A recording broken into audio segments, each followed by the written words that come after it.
Hi friends, welcome back to our channel Rozana life and merry Christmas. तो आज था Christmas और क्रिसमस का हमने कोई व्लॉग नहीं बना पाया, बट उसी के बीच में मैं थोड़ा-सा आपके साथ शेयर कर रही हूँ। तो ये है मेरी दीदी की बेटी और ये बहुत ज़्यादा एक्साइटेड थी। हम लोग के घर आई थी क्रिसमस सेलिब्रेट करने के लिए, टाइम स्पेंड करने के लिए, कुछ टाइम के लिए। तो ये बहुत ज़्यादा एक्साइटेड हो गई थी मेरे सैंटा का केक को देखने के लिए और देखने के बाद वो वेट नहीं कर पा रही थी काटने के लिए। वो मुझे घर से ही बता के रखी थी पहले से कि उसको सैंटा वाला केक चाहिए था। तो मैंने कोशिश तो किया था कि जैसा उसने बोला था मैं वैसा बना के उसको दे सकूं। तो मेरा सैंटा केक कुछ ऐसा दिखने में बना था। तो आप लोग बताना कि ये देख के आप लोगों को कैसा लगा। तो आगे चल के देखते हैं कि इसको मैंने बनाया कैसे था। तो इसको बनाने के लिए मैंने प्लेन सिंपल स्पॉन्ज बनाया था, कोई भी फ्लेवर स्पॉन्ज में एडेड नहीं था। तो मैंने ले लिया था इसमें 1 कप मैदा, 1 टीस्पून बेकिंग सोडा और 1.5 टेबलस्पून बेकिंग पाउडर। क्योंकि क्वांटिटी ज़्यादा था, मैं 2 वेनिला स्पॉन्ज बनाने वाली थी, तो इसके वजह से मैंने क्वांटिटी ज़्यादा रखा था। और ये था बेंटो केक।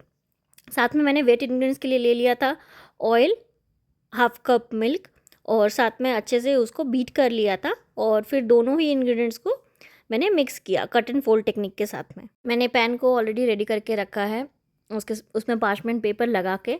और मेरा बैटर रेडी हो चुका है। इसमें बस डालने के लिए है वेनिला एसेंस और मिक्स फ्रूट एसेंस। तो अगर आप लोगों ने ट्राई नहीं किया है, मैं पिछले कुछ केक्स में ये यूज़ कर रही हूँ। ये दोनों का मिक्स करके फ्लेवर देने का कोशिश कर रही हूँ और ट्रस्ट मी, ये इसका जो फ्लेवर है वो बहुत ही अच्छा निकल के आ रहा है। मैंने ये पहले ट्राई नहीं किया था, बट मैंने जब से किया है तो मैं यही यूज़ कर रही हूँ।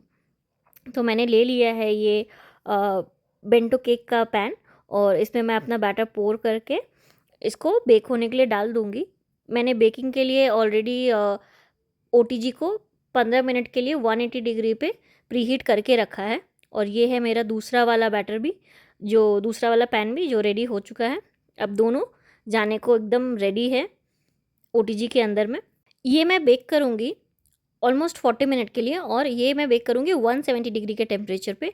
तो आज मैंने टेम्परेचर कम इसलिए रखा है बिकॉज़ मैं एक साथ 2 बेक करूँगी। तो अगर आप टेम्परेचर ज़्यादा दे दोगे तो वो क्या होगा, दोनों इवनली कुक नहीं होगा, एक बहुत ज़्यादा हो जाएगा।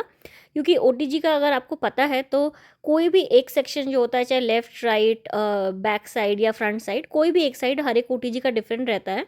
तो कोई एक साइड बहुत ज़्यादा टेम्परेचर रहता है। तो इस वजह से उसको इवन टेम्परेचर करने के लिए, अगर आप ज़्यादा केक एक साथ में बेक कर रहे हो तो आपको टेम्परेचर थोड़ा-सा कम करके ड्यूरेशन बढ़ाना चाहिए। तो इससे केक इवनली बेक होगा।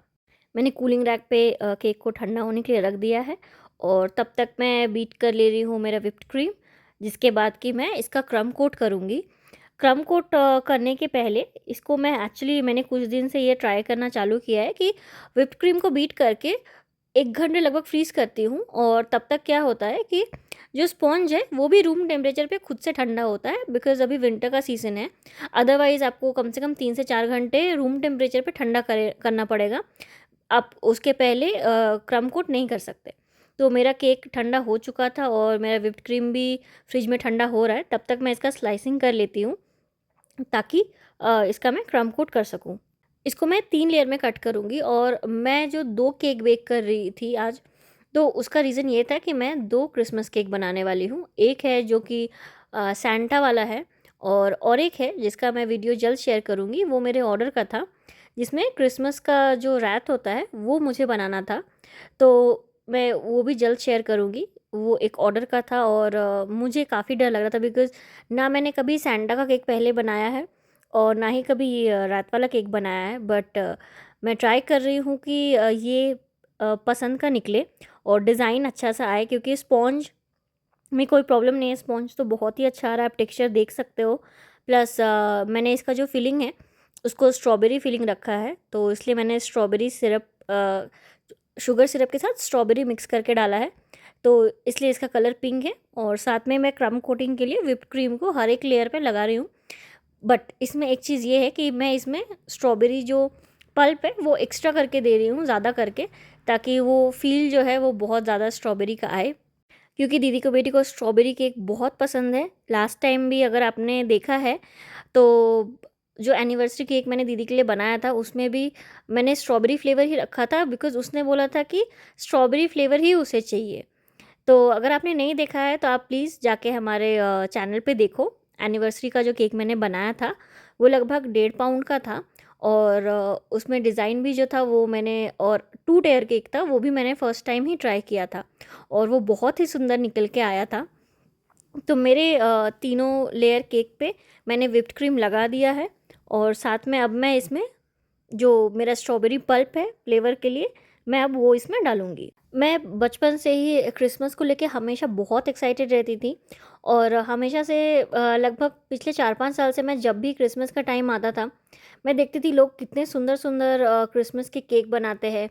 प्लम केक, फ्रूट केक तो ठीक है बिकॉज़ वो सिर्फ़ स्पॉन्ज बनता है और उसमें फ्लेवर रहता है, बट जो आर्टिस्टिक चीज़ है, जो उसमें बनता है सैंटा का, जैसे फेस बनाते हैं, रात बनाते हैं, तो ये सारी चीज़ जो होता है ना, मुझे बहुत ज़्यादा अट्रैक्ट करता था। मैं बहुत टाइम से सोच रही थी कि मैं कब ये बना पाऊँगी, कब ये बना पाऊँगी।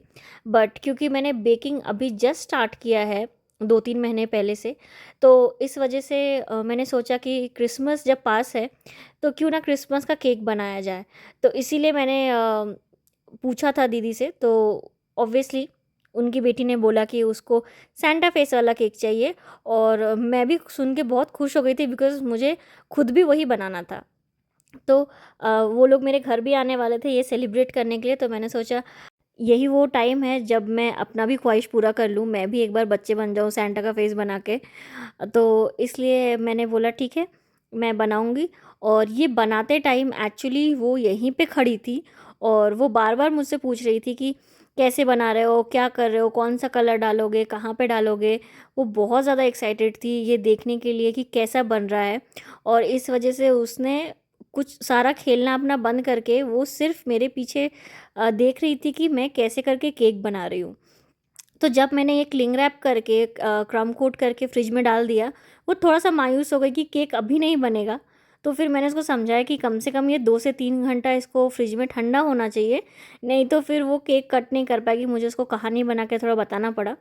तो फाइनली मेरा केक अब जा रहा है फ्रिज में क्रम्ब कोट होने के बाद। अब जब ये ठंडा हो जाएगा, उसके बाद मैं इसको निकालूँगी और इसमें सैंटा का डिज़ाइन करूँगी।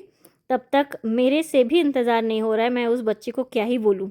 ये करते-करते ही मुझे और भी 2-3 प्लम केक के ऑर्डर थे, बट बिकॉज़ क्रिसमस था और मुझे भी एन्जॉय करना था, तो इस वजह से मैं सिर्फ़ 2 ही डिलीवर कर पाई। उसके बाद मैंने बोला कि मैं और नहीं ले पाऊँगी, बिकॉज़ मेरा भी ये जो हॉलिडे है, वो सिर्फ़ क्रिसमस के दिन ही मिला था, तो मैं इसको सबके साथ एन्जॉय भी करना चाहती थी।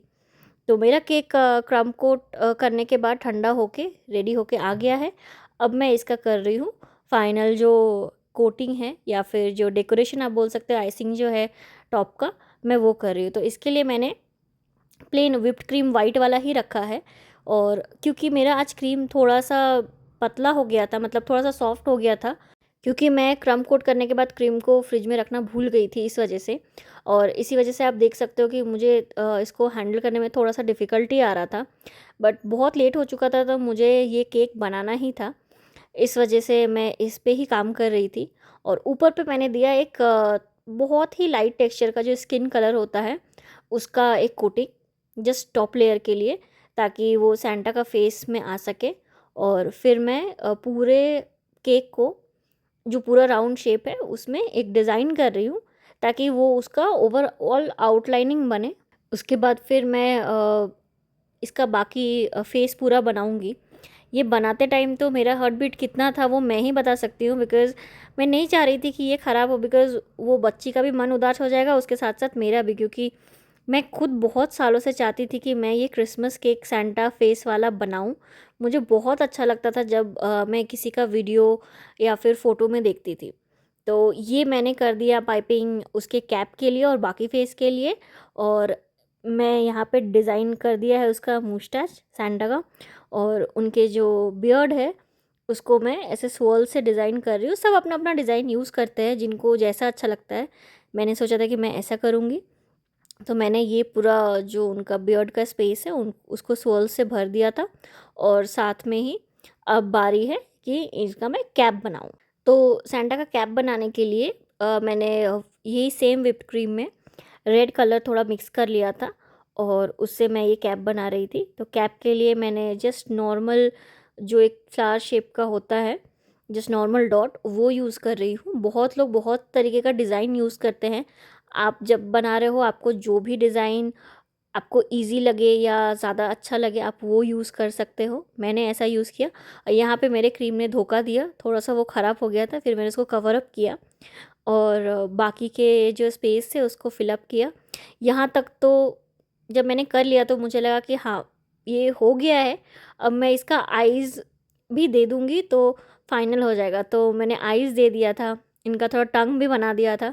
और आईज़ के लिए एक्चुअली लोग फॉन्डेंट का ब्लैक कलर का यूज़ करते हैं, बट मेरे पास ना ही फॉन्डेंट था, ना ही ब्लैक कलर का कुछ था, तो मैंने ब्राउन चॉकलेट का वो मेल्ट करके उससे बनाया था। और साथ में ही कैप का लास्ट एंड जो होता है वो मैंने दिया। मेरा केक तो पूरा रेडी है। अब आप लोग ये देखो और बताओ कि ये कैसा लग रहा है। मैंने साथ में नीचे में भी डिज़ाइन किया था उसके बाद में। तो और अगर आप लोगों को और भी हमारे दूसरे वीडियोस देखने हैं तो please like this video, comment, subscribe to our channel, share to your friends, family. And अगर दूसरे केक के वीडियो देखने हैं तो हमने उसके लिए भी प्लेलिस्ट क्रिएट करके रखा है। हमारे रेसिपीज़ के लिए भी प्लेलिस्ट क्रिएट करके रखा है। व्लॉग्स के भी प्लेलिस्ट क्रिएटेड है। तो प्लीज़ आप लोग जाओ, दूसरे वीडियोस भी देखो और शेयर करो जितना भी हो सके, और हमें सपोर्ट करो। और क्या आपका फीडबैक है, क्या चाहते हो आप कि हम इम्प्रूव करें, वो भी बताना। Thank you so much.